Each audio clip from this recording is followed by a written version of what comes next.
Жигитке жетилмеш өнөр аздык десе мен ойлойм, айымдарга таланттардын баардыгы эле шайкеш келет. талант деген нерсенин баардыгы эле биз окшойбуз, айымдар.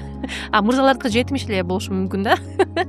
Ырдайсыз, бийлейсиз. Жаш кезиңизде сүрөттөрдү көрүп аябай суктанам. Ушундай сулуу айым кандай билимдерди алган, каякта окугансыз? Мен 1-классымдан баштап мен сахнадан түшкөн эмесмин. 1-классымдан чачымды мындай кырыккан элем.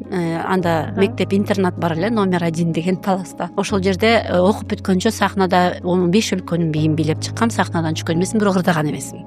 Только бийлечем. Узбекский танистен баштадым. Ошондо бардык Украина тиги бүт баарын бийлеп келгем. Андан соң аэробиканы жакшы көрчүмүн, спортты өтө жакшы көрчүмүн. Телевизордо көрсөтчү эле күндө ошол менен заниматься этип үйдөн аэробика менен Инстаграмда азыр деле сальто менен туруп калган видеоңуз бар го.